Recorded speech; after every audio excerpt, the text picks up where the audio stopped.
Hello friends, welcome back again. तो जिस movie का आज हम एक्सप्लेनेशन करने वाले हैं उस मूवी का नाम है वर्म बॉडीज, जिसके अंदर दिखाया गया है कि कैसे एक ज़ॉम्बीज़ लड़का प्यार में पड़ने के बाद इंसान में खुद ब खुद बदल जाता है। तो बिना किसी देरी करते हुए वीडियो स्टार्ट करते हैं। तो वीडियो की स्टार्टिंग में देखते हैं कि हम बहुत सारे ज़ॉम्बीज़ होते हैं एयरपोर्ट पे, जिसके अंदर से एक ज़ॉम्बीज़ भी होता है।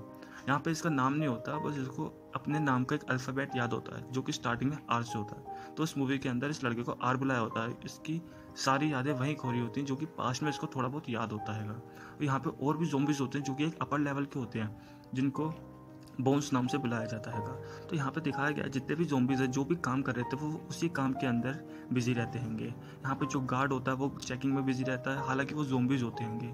पर यहाँ पे जितना भी ये ज़ॉम्बीज़ एरिया होता है ये रिस्ट्रिक्टेड होता है। इंसानों ने इस सारे इलाके के सामने दीवार खड़ी कर दी थी। तो यहाँ पे इस लड़के का जो मूवी में नाम रखा गया है वो आर है। तो ये आर लड़का होता है, ये अपनी यादों में खोया हुआ होता है, ये अपना पास्ट याद कर रखा होता है कि कैसे ये इस एयरपोर्ट के अंदर आया था और यहाँ पे सारे लोग थे, ठीक थे। तो ये अपने पास्ट में खो जाता है। तो ये लड़का अपने एक प्लेन में जाता है, वहाँ पे एक पियानो तैयार करता है और वो चलाता है। यहाँ पे सारे ज़ॉम्बीज़ को लगी होती है भूख, क्योंकि इनको कई दिनों से कुछ खाने को नहीं मिला होता। तो ये शहर की तरफ बढ़ जाते हैं। तो हम देखते हैं शहर की तरफ जो रिफ्यूजी कैंप होता है वहाँ पे कुछ लोग होते हैं। अब उनको इस इलाके में ज़ॉम्बीज़ यानी कि ज़ॉम्बीज़ के इलाके में आना होता है, क्योंकि इनको मेडिकल सप्लाईज चाहिए होती है, कि जिनके अंदर अभी जितने भी यंग लोग होते हैं ये उस एरिया में आते हैं और इनको पता नहीं होता कि सारे ज़ॉम्बीज़ इन्हीं की तरफ आते होंगे।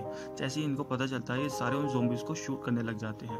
तो इन ज़ॉम्बीज़ के अंदर जो आर नाम का लड़का होता है वो एक लड़की को देख के शॉक हो जाता है, यानी कि उसको प्यार करने के लिए उसको अपनी तरफ, वो उसका नाम जानना चाह रहा था, अपने तरफ अट्रैक्ट करना चाह रहा था। तभी उस लड़के का बॉयफ्रेंड उसे शूट करने की कोशिश करता है। उस कोशिश के दौरान वो ज़ॉम्बी आर होता है, वो उसके बॉयफ्रेंड को उसका सर फोड़ के उसका ब्रेन खा जाता है। और वो देखा जाता है कि हमारे को जो जितने भी ज़ॉम्बीज़ होते हैं वो ब्रेन खाने के बाद उनकी जो मेमोरी होती है वो उनको दिखने लग जाती है। अब यहाँ पे वो लड़की इन सबसे भाग रही होती है, क्योंकि यहाँ पे सारे ज़ॉम्बीज़ उस लड़की को मारने वाले होते हैं। तभी वो लड़का अपने से निकलता हुआ खून उस लड़की के चेहरे पे लगा के उसको अपने साथ ले जाता है, ताकि कोई ज़ॉम्बीज़ उसे पहचान ना सके। उसके अंदर से भी वैसी स्मेल है जैसी ज़ॉम्बीज़ में आती है। तभी वो उसे एक एरोप्लेन के अंदर लेके जाता है और वहाँ पे उसकी देखभाल करता है और वहाँ पे वो उसे खाने को देता है, उसको शेल्टर देता है और उससे बोलने की कोशिश करता है। हालांकि ज़ॉम्बी आर से बोला नहीं जाता, पर वो अपनी पूरी कोशिश करता है कि मैं तुम्हें नहीं मारूंगा, मैं तुम्हें नुकसान नहीं पहुंचाऊंगा, जिस वजह से वो जो लड़की होती है वो थोड़ा फ्री महसूस करती है।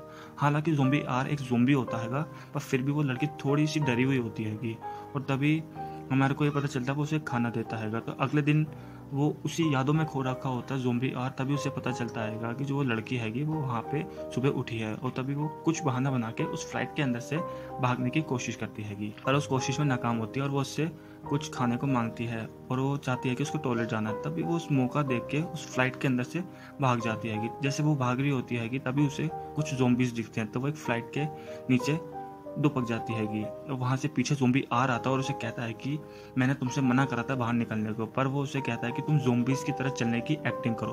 और वैसे ही वो लड़की ज़ॉम्बीज़ की तरह चलने की एक्टिंग करती हैगी, जिसमें वो लड़की की जान बच जाती हैगी। सारे ज़ॉम्बीज़ को पता भी नहीं चलता कि वो असली होता है। अब यहाँ पे वो लड़का उस लड़की की देखभाल कर रहा होता है, वो भी थोड़ा फ्री हो जाती है लड़की। उसे पता लगता है कि अब वो लड़का उससे कुछ हार्म नहीं पहुंचाएगा।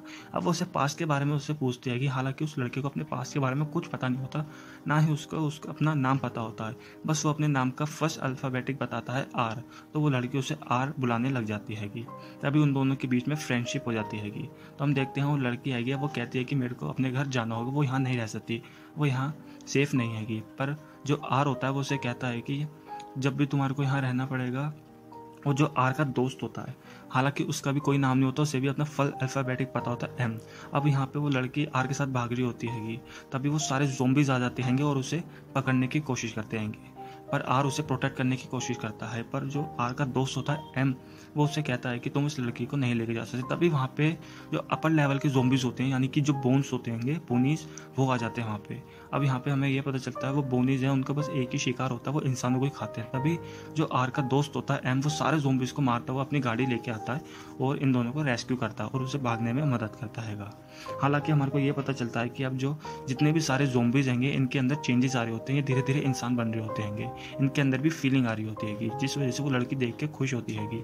और जो आर का फ्रेंड होता है वो उसको चेयर अप करता है कि तुम इस लड़की को छोड़ो। और यहाँ पे सारे ज़ॉम्बीज़ होते हैं वो उन दोनों को वहाँ पे जाने देते हैं और यहाँ पे सारे ज़ॉम्बीज़ वो बहुत ज़्यादा पोलाइट और चेंजेस आ रहे होते हैं उनके अंदर, तभी ये दोनों वहाँ से निकल जाते हैंगे। तो हमें अगले सीन में पता चलता है कि वो वहाँ पे जाके एक हाउस के अंदर बैठ जाते हैंगे, यानी कि वो रात को स्टे करने के लिए घर में रुकते हैंगे। और यहाँ पे जो लड़की होती हैगी वो रुकने की कोशिश करती है, तभी बाहर से एक काफ़िला गुजर रहा होता है, एक मिलिट्री का काफ़िला, और वो लड़की वहाँ पे दुपक जाती हैगी, क्योंकि उसे पता होता है कि वो उसके जनरल क्रीगन होते हैंगे, वो और कोई नहीं होता, वो यहाँ पे जूली के फादर होते हैंगे। और यहाँ पर हमारे को पता चलता है इस लड़के का नाम जूली होता हैगा। और यहाँ पे जूली और आर नीचे सो रहे होते हैं, और आर के अंदर एक अलग फीलिंग हो रही होती है। हालांकि ज़ॉम्बीज़ कभी नहीं सोते, और यहाँ पे पहली बार जितने भी ज़ॉम्बीज़ हैं वो सोता है। आर को अपनी ज़िंदगी में ज़ॉम्बीज़ बनने के बाद पहली बार नींद आई होती हैगी, और वो वहाँ पे सो जाता है। तब वो अगले दिन उठता है और वो देखता है कि जो जूली होती है वो वहाँ से जा चुकी होती है। और यहाँ पे जो आर है वो बहुत ज़्यादा पैनिक करता हैगा, और हालांकि उसे भूख भी लगी होती है, वो ज़ॉम्बीज़ होता है, उसे बस ब्रेन खाना होता हैगा। वो ब्रेन खाने के बाद जूली के बॉयफ्रेंड की यादें देखता हैगा, और वो यादों में ये देखता है कि जूली उसके साथ है, वो उसके साथ टाइम स्पेंड कर रही हैगी, और वो दोनों आपस में प्यार करते हैंगे। तभी जो आर है वो घर से बाहर निकल के आता है सुबह, और जूली की तलाश करने की कोशिश करता हैगा। और आर अब न जाने में पैदल ही चल पड़ता है जूली को ढूंढने के लिए। तब ये जो आर होता है पैदल चल रहा होता है, कई मीलों तक चलने के बाद आर को जूली नहीं मिलती। अब यहाँ पे जूली है वो उसी वॉल के पास आ जाती है जहाँ पे ये रिफ्यूजीज होते हैं। अब यहाँ पे जितने भी ज़ॉम्बीज़ हैं वो सारे आर को मिल जाते हैं, यानी कि आर को अपना दोस्त मिल जाता है बहुत सारे ज़ॉम्बीज़ के साथ। और यहाँ ज़ॉम्बीज़ को खुद ठंडे होते हैं, कोल्ड ब्लड होता है इनका, यहाँ पे उनको ठंड लगने लग जाती है। यहाँ हमारे को ये पता चलता है जितने भी ज़ॉम्बीज़ होंगे यहाँ पे अब इनको ठंड लगने लग जाती है कि इनके अंदर चेंज, अब ये धीरे धीरे इंसान बन रहे होते हैं।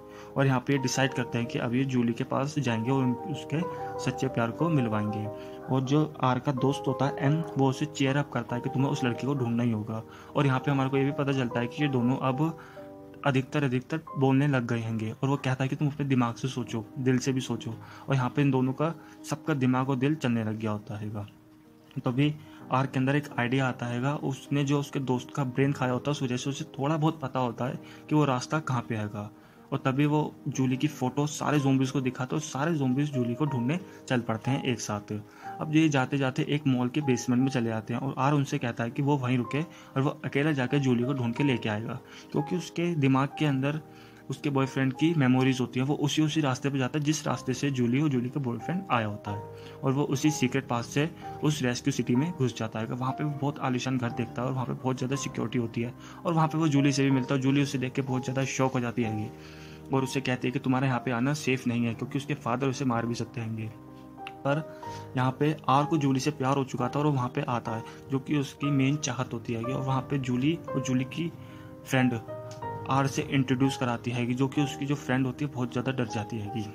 यहाँ पे देखते हैं कि जूली की फ्रेंड आर का मेक ओवर कर देती है, उसका मेकअप करके ऐसा कर देती है जैसे कि वो एक पूरा इंसान ही दिखे, कोई उस पर शक भी नहीं कर पाता कि वो एक ज़ॉम्बीज़ है। तो वो उसके फादर से मिलने जा रहे होते हैं, वो उन्हें बताने जा रहे होते हैं कि अब वो ज़ॉम्बीज़ को ना मारे क्योंकि ज़ॉम्बीज़ बदल रहे हैं। तो उसके फादर सुनने को तैयार ही नहीं होते।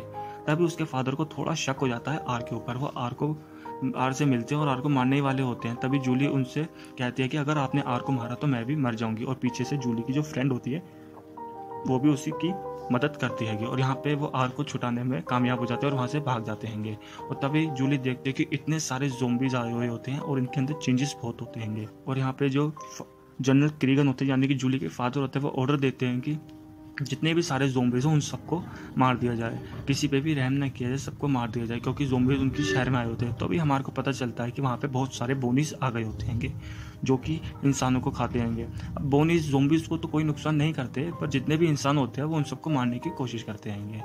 और यहाँ पे हमारे को ये चीज़ पता चलती है कि ज़ॉम्बीज़ इंसानों के साथ मिलके बोनीस को मार रहे होते हैं, यानी कि ज़ॉम्बीज़ मदद कर रहे होते हैं इंसानों की। और इंसान भी ये देख के बहुत ज़्यादा शौक हो जाते हैं। अब ये सारे मिलके उन बोनीस को मारते हैं। और यहाँ पे हमें यह पता चलता है कि जो जितने भी अब आर्मी होती है वो ज़ॉम्बीज़ के साथ मिलके बोनीस को मार रही होती है। जहाँ कुछ लोग ऐसे भी होते हैं जो कंफ्यूज हो जाते हैं कि उन्हें ज़ॉम्बीज़ को मारना है या बोनीस को मारना है।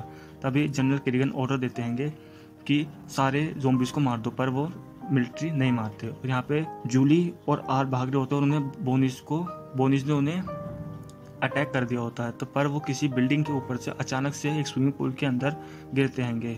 तो नीचे आर होता है और ऊपर जूली होती है, जिस वजह से आर नीचे जाता है और वो पूरी तरीके से बोलने की कोशिश करते हैं। वो सीधे जाके एक स्विमिंग पूल के अंदर गिर जाते हैं। जैसे ही वो स्विमिंग पूल के अंदर से बाहर निकलते हैं तभी जो जूली के फादर होते हैं वो आर को शूट कर देते हैं, जिस वजह से जूली बहुत ज़्यादा डर जाती है। और तभी हमारे को ये भी पता चलता है कि वो अपने फादर को कन्विंस कर रही होती है कि अब ये इंसान बनने वाले हैं। और तभी एकदम से पानी के अंदर से ब्लड निकल के आता है। जूली को ये पता चलता है कि जितने भी ज़ोंबीज होते हैं उनके अंदर से खून नहीं आता, जिसके देख के उसके फादर भी शॉक हो जाते हैं कि ज़ोंबीज के अंदर से खून निकल रहा है। अब वो सबको ऑर्डर दे देते हैं कि कोई भी किसी को ना मारे। तो हम मूवी के बाद में देखते हैं कि अब जितने भी ज़ोंबीज हैं और आर्मी हैगी वो बोनीज को मार रही हैगी, और जो बोनीज है उनको खाना ना मिलने के कारण वो अपने आप भी मर जाते हैं। और धीरे धीरे ज़ोंबीज के अंदर इतना चेंजेस आता है कि वो धीरे धीरे इंसान बन जाते हैं और बच्चे कुचे बोनीज भी मर जाते हैं। और यहाँ पे पूरी सिटी क्लीन हो जाती है और यहाँ पे ज़ोंबीज हैं वो सारे के सारे ठीक हो जाते हैं, यानी कि ह्यूमन बीइंग बन जाते हैं, इंसान बन जाते हैं। और एंड में आर और जूली दोनों एक साथ हो जाती हैं और उन दोनों में प्यार हो जाता है। और यहाँ पे जो आर का फ्रेंड होता है एम, वो भी एक लड़की के साथ प्यार करने लगा होता है और सेटल हो जाता है। और यहीं पे मूवी का एंड हो जाता है। अगर मूवी अच्छी लगी हो तो प्लीज़ लाइक और कमेंट करना ना भूलें। Thank you for watching.